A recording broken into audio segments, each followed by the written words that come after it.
Alright, let's talk a little bit about product cost analysis. Basically trying to figure out what it is you should charge for a prototype, or what you think a reasonable price for it would be.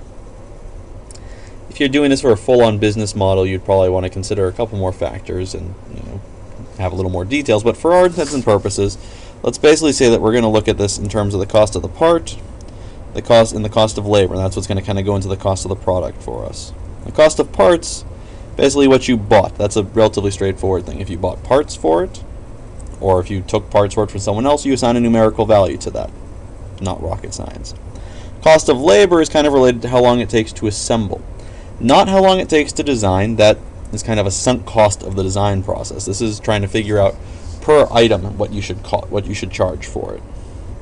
You might want to consider building in some pricing based for R&D, but one thing at a time.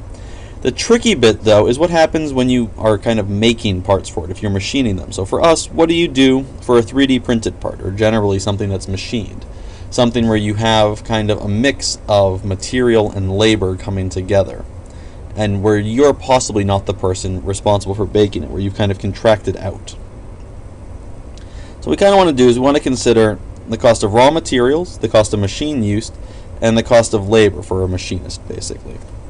So raw material for us would be the ABS, the plastic that we use. The machine use would be basically related to degradation of the 3D printer. The thing has a finite lifespan.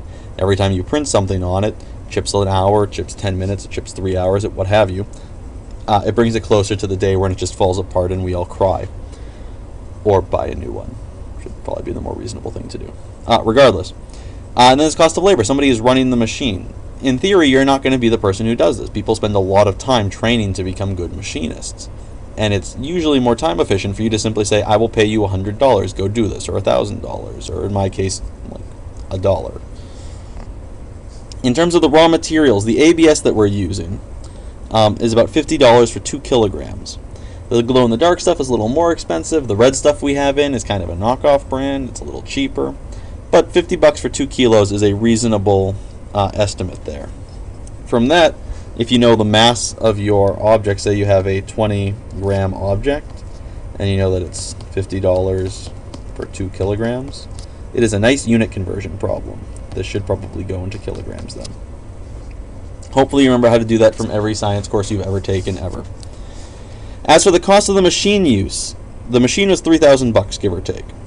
We've used about 250 hours so far. I expect we'll probably be able to maybe expect 3,000 hours before it just, falls to pieces. So that's basically saying we're about $1 per hour of printing.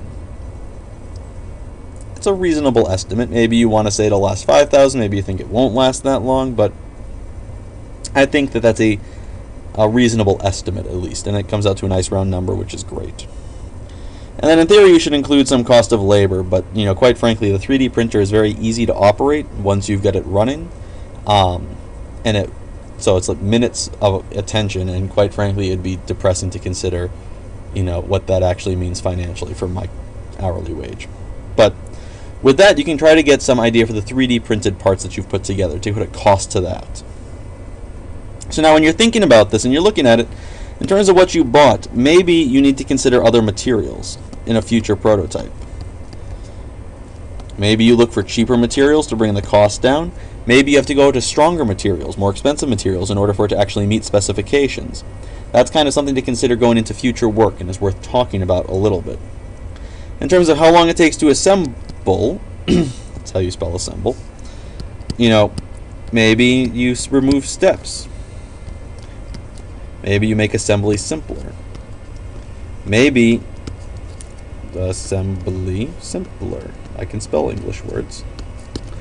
Maybe you decide we're coming in well under budget. We can afford to, make it a little more modular, but a little more kind of complicated to put together. Maybe you decide that maybe you find some benefit to that. Maybe by making it tougher to put together, you can buy cheaper parts.